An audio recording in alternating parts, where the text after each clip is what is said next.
बच्चों, आज हम लोग एक न्यू वीडियो सीरीज स्टार्ट करेंगे जो chapter number 3 physics current electricity पर है। वैसे करंट इलेक्ट्रिसिटी कोई न्यू टॉपिक नहीं है, तुम लोग 10th में पढ़ चुके हो, बट अभी हम लोग इसमें कुछ एडवांस टॉपिक्स भी पढ़ेंगे। वैसे स्टार्ट करते हैं, करंट इलेक्ट्रिसिटी है क्या।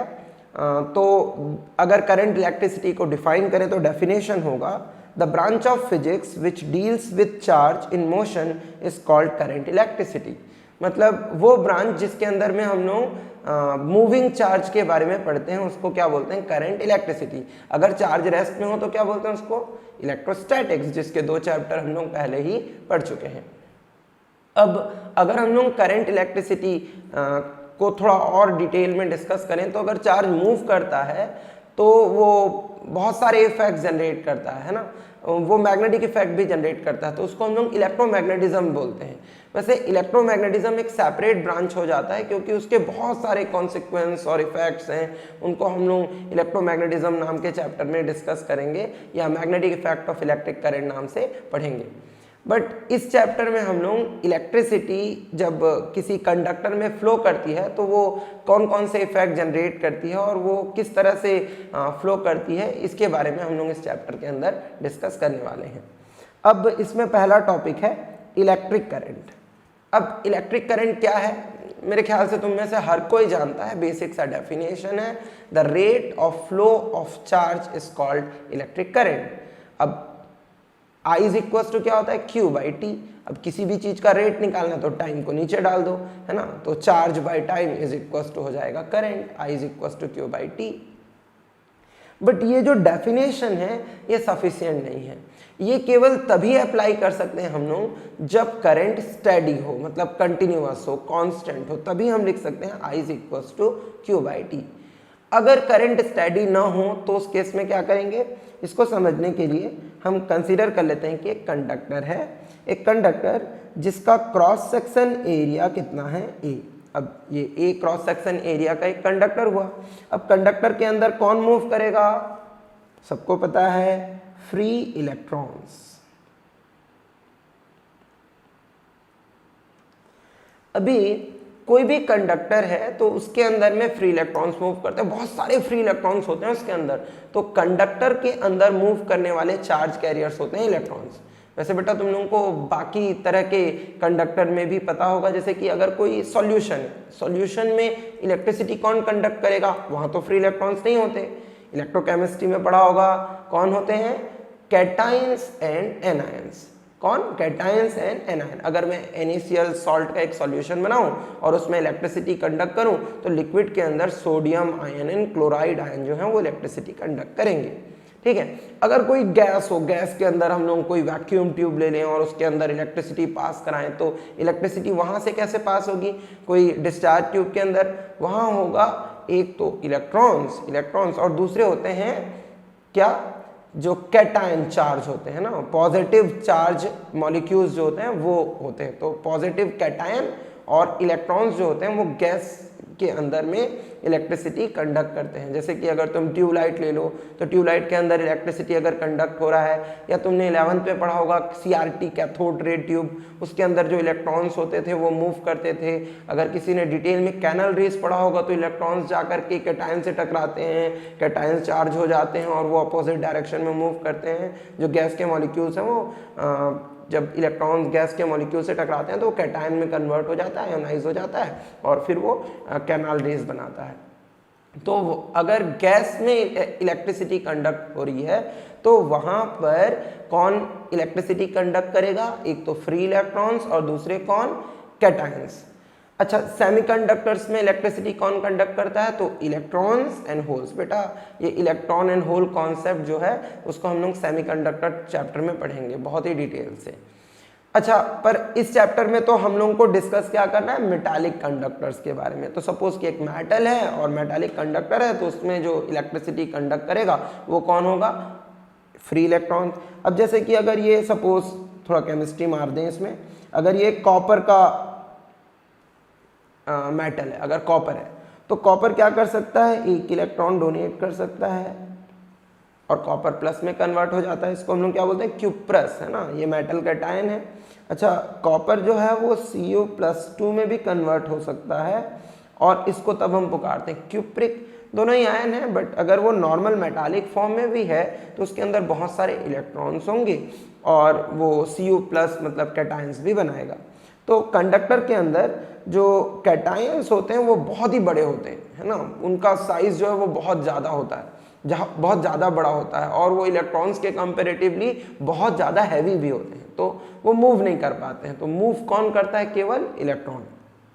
अब सपोज कि एक कंडक्टर है, इस कंडक्टर के अंदर जो इलेक्ट्रॉन्स हैं वो इस तरह से मूव कर रहे हैं। अगर हम लोग एरिया वेक्टर का एक परपेंडिकुलर ड्रॉ कर लें तो वो ये होगा। अगर एरिया वेक्टर के perpendicular from time interval t to t plus del T, अगर डेल क्यू चार्ज फ्लो कर रहा है, कितना चार्ज फ्लो कर रहा है? डेल क्यू, कितने टाइम इंटरवल में? t to t plus del T एक टाइम डिफरेंस ले लो, है ना।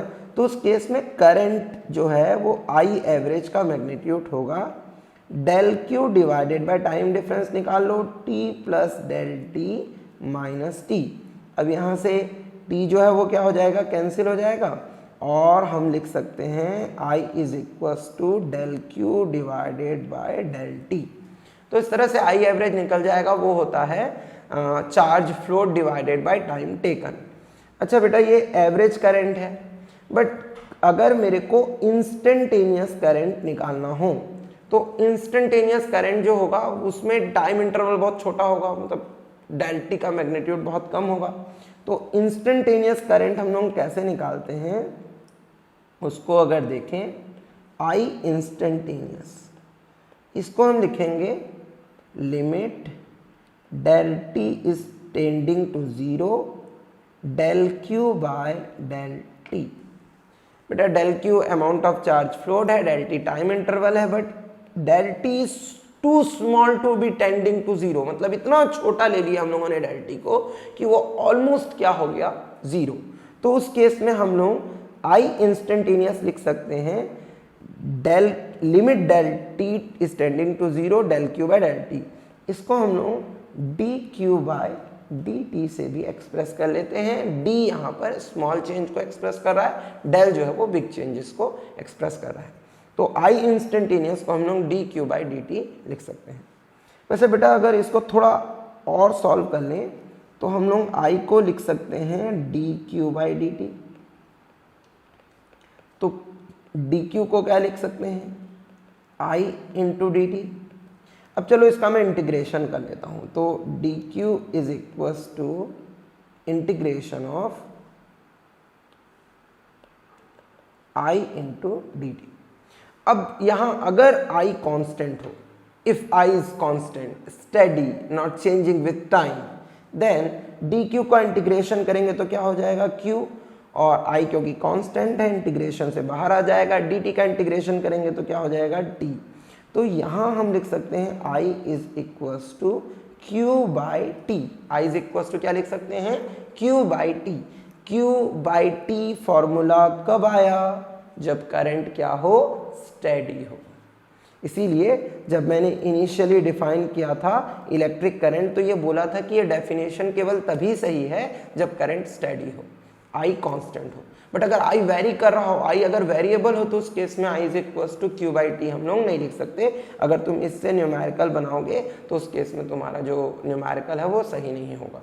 तो तुम ध्यान रखना कि जब भी तुम्हें आई एवरेज निकालना हो तो तुम del Q by del t निकालना, change in charge divided by time taken ले लेना।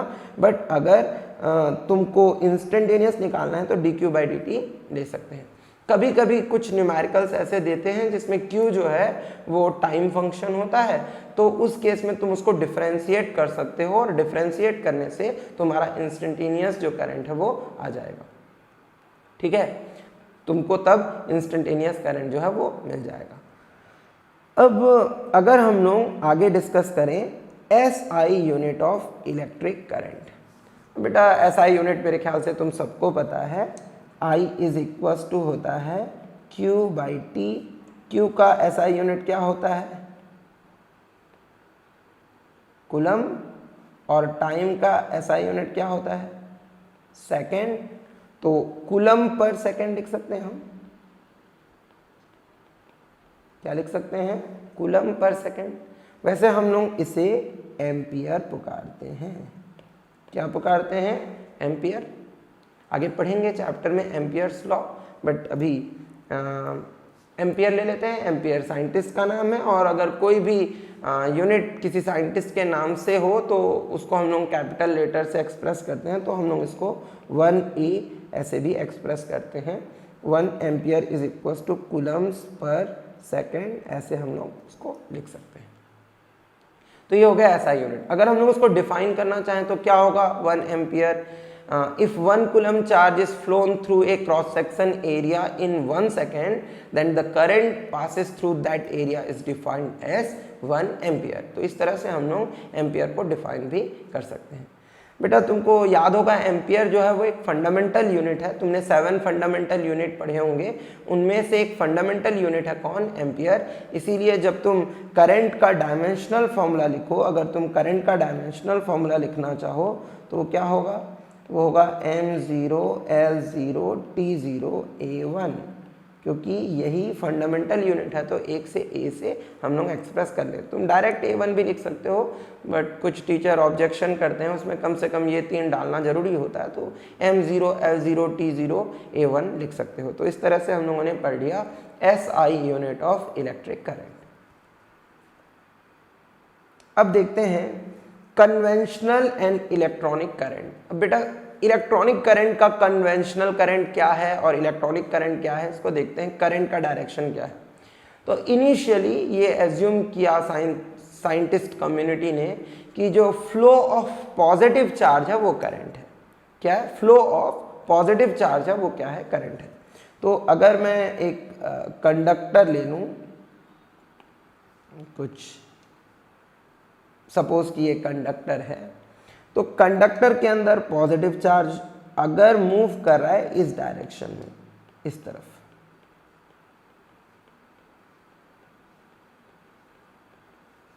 तो ये क्या होगा, डायरेक्शनल ऑफ कन्वेंशनल करंट। अगर मैं कन्वेंशनल करंट को IC से एक्सप्रेस करूं तो कन्वेंशनल करंट का डायरेक्शन ऐसा होगा। बट जब हम लोगों ने फर्दर स्टडी की, ये पता चला कि एलिमेंट्री पार्टिकल इलेक्ट्रॉन होता है और मेटल्स के अंदर बहुत सारे फ्री इलेक्ट्रॉन्स होते हैं, और मेटल का टाइन इलेक्ट्रॉन के कंपेरेटिवली बहुत बड़ा होता है, वो रिजिड होता है, वो मूव नहीं कर पाता, स्टिफ होता है, एक जगह पे जमा होता है, भाई निकल नहीं पाता, इधर उधर नहीं मूव कर पाता है। तो ये समझ में आया कि पॉजिटिव चार्ज तो मूव करेगा नहीं मेटल के अंदर।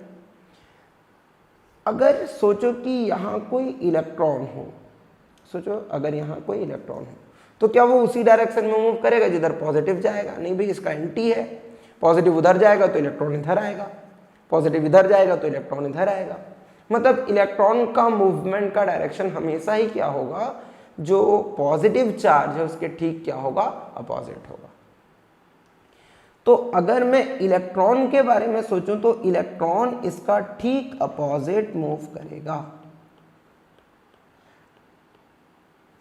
तो इसको हम लोग बोल सकते हैं इलेक्ट्रॉनिक करंट।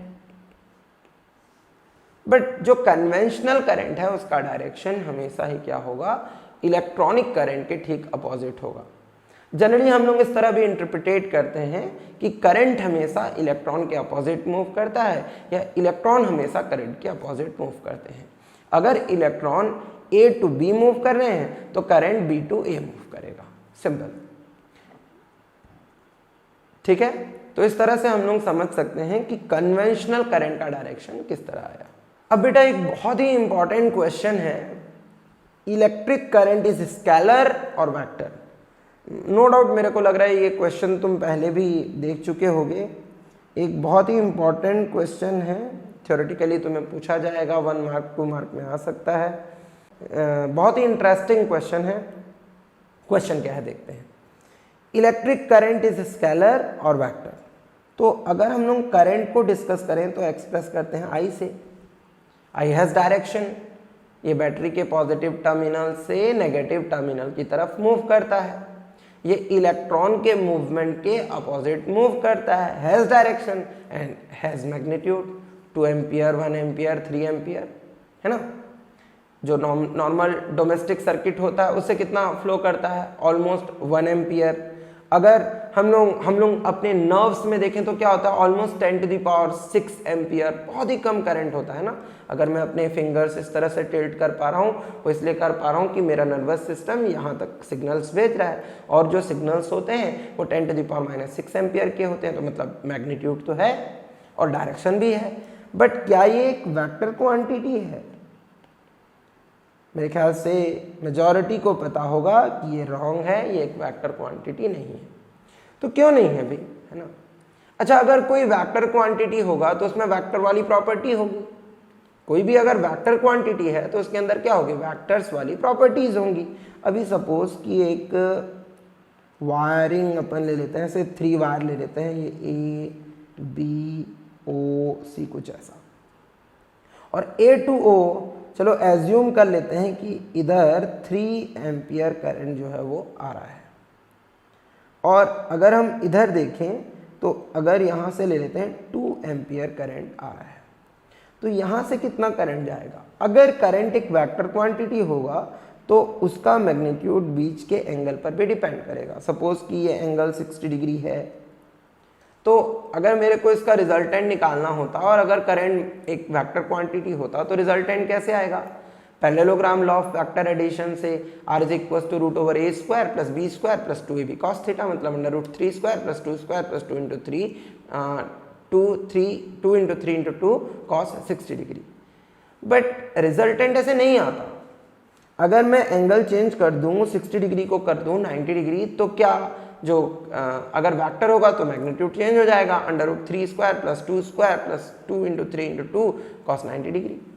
अब इन दोनों ही केसेस में यहाँ का जो मैग्नीट्यूड है वो चेंज होगा जब हम एंगल्स चेंज करेंगे। बट रियलिटी ये है कि जो मैग्नीट्यूड होता है वो चेंज नहीं करता है। वो कितना होता है? It's only 5 ampere. It is algebraical sum of currents, मतलब यहाँ पर एल्जेब्रिकल सम होगा, कोई वेक्टर सम नहीं होगा। तो जो वेक्टर्स लॉ को फॉलो नहीं करता उसको हम वेक्टर नहीं बोलते। तो फिर क्या बोलेंगे? ये एक स्केलर है। वैसे बेटा अगर तुम्हारे ऑप्शन में टेंसर लिखा हो तो तुम टेंसर लिखोगे। टेंसर ऐसे क्वांटिटीज हैं जिनके पास मैग्नीट्यूड भी है, डायरेक्शन भी है, बट वो वेक्टर नहीं है, मतलब स्केलर है। तो उसको हम क्या बोलेंगे? टेंसर। अगर तुम्हारे ऑब्जेक्टिव ऑप्शन में तुम्हें लिखा वेक्टर, स्केलर एटसेट्रा एटसेट्रा और उसमें टेंसर नहीं लिखा तो तुम स्केलर टिक करके आ सकते हो। बट अगर टेंसर लिखा है तो तुम टेंसर लिखोगे। ठीक है, समझ में आया? तो जो इलेक्ट्रिक करंट है वो एक टेंसर क्वांटिटी है, वो एक वेक्टर क्वांटिटी नहीं है।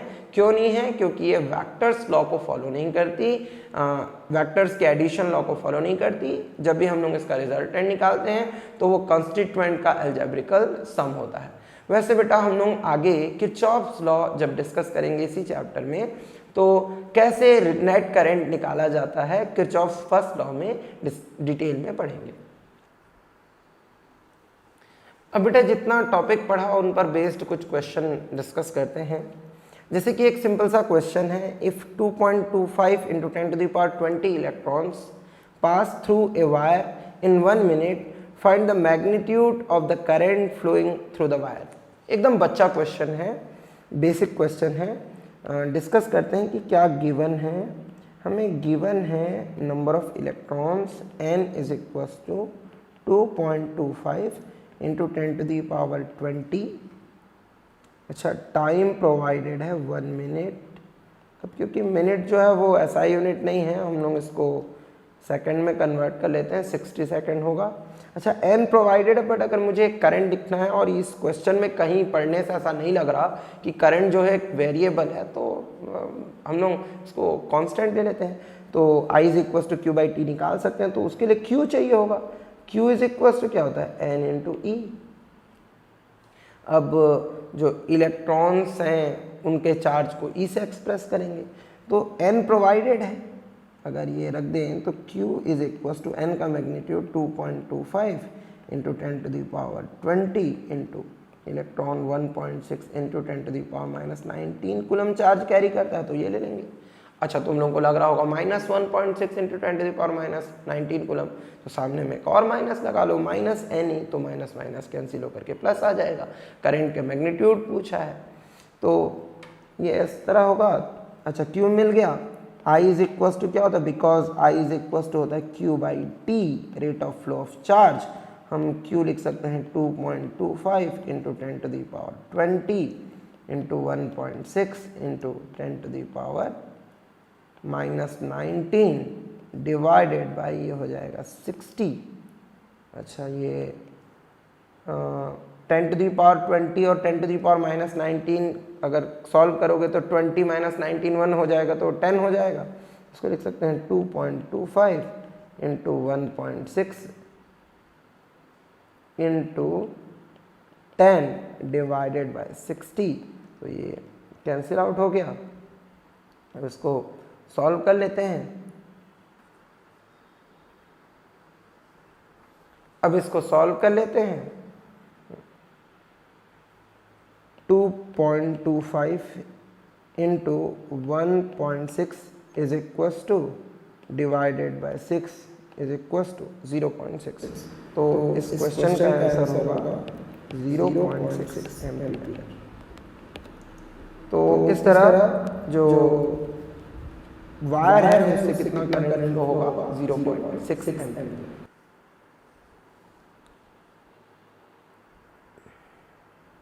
एक और सिंपल क्वेश्चन डिस्कस करते हैं। In a hydrogen atom electron makes about 0.6 into 10⁻16 revolution per second around the nucleus. Determine the average current at any point on the orbit of electron. अब इसको समझना है अगर, तो एक हाइड्रोजन एटम है, न्यूक्लियस के अराउंड इलेक्ट्रॉन रिवॉल्व कर रहा है, और इस केस में हम लोगों को ये क्या दिया हुआ है 0.6 इंटू 10⁻16 रिवॉल्यूशन पर सेकेंड। कई बार यहाँ पे पर मिनट दिया होता है तो उसको पर सेकेंड में कन्वर्ट कर लेना, बेटा ये फ्रीक्वेंसी है। अब गिवन डाटा में हमको प्रोवाइडेड है फ्रीक्वेंसी कितनी है, कितनी 0.6 इंटू 10⁻16। अच्छा और यहाँ पे चार्ज कितना है, तो charge is equal to charge of electron. Charge of electron कितना होता है 1.6 इंटू 10⁻⁻19 कूलम, सबको पता है। अच्छा अगर मेरे को करंट निकालना हो तो रेट ही निकालना होगा Q बाई टी।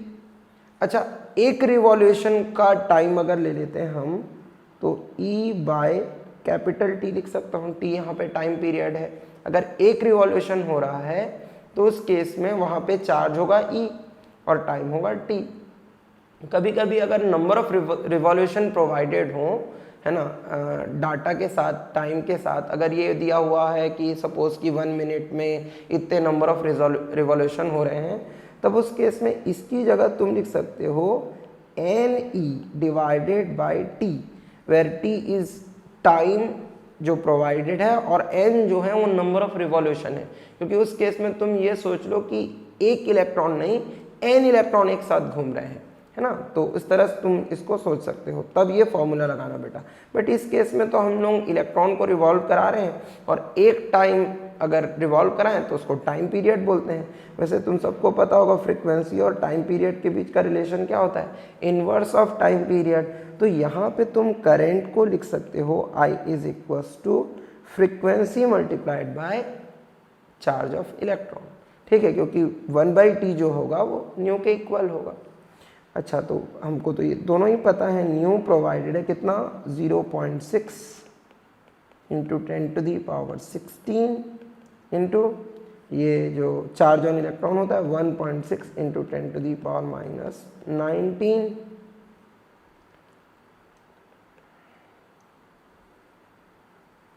सिक्सटीन 6 जा होगा 84।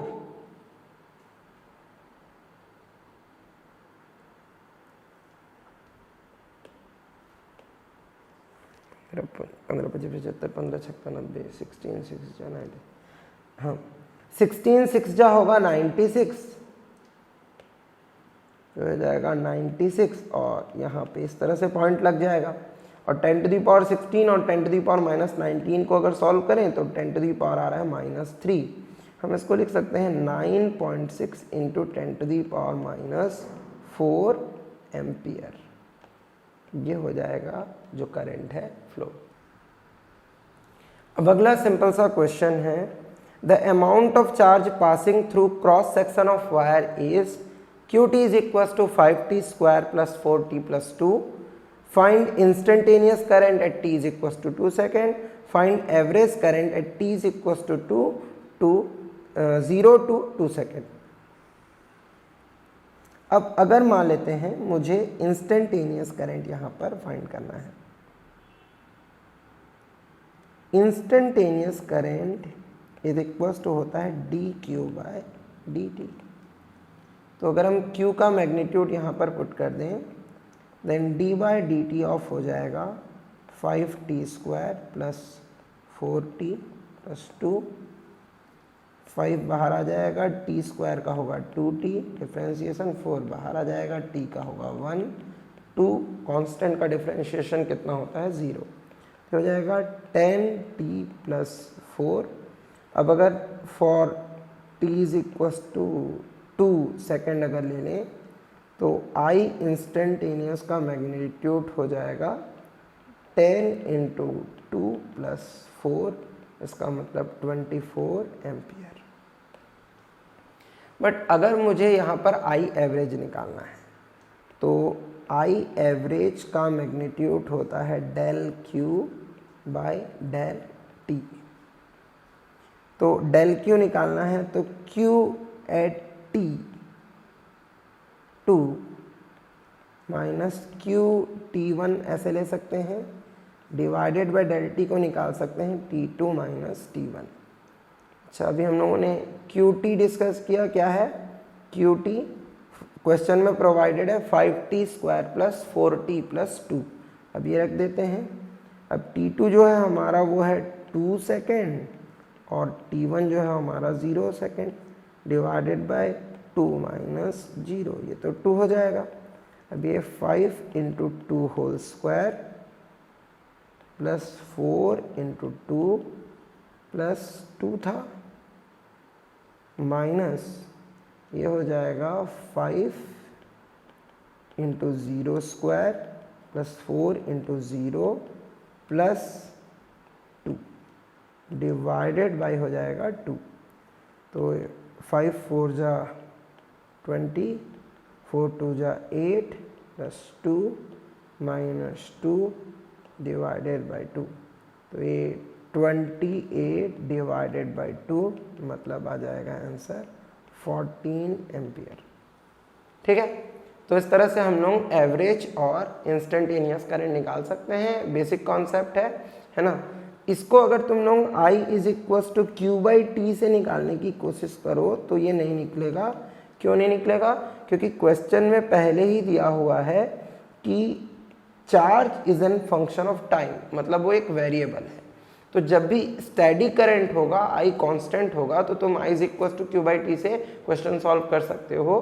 बट जब भी वो एक टाइम का फंक्शन होगा, जैसे कि यहाँ था, है ना, कुछ भी टाइम का इक्वेशन लग गया, तो उस केस में तुम I is equals to Q by T से क्वेश्चन सॉल्व नहीं कर पाओगे।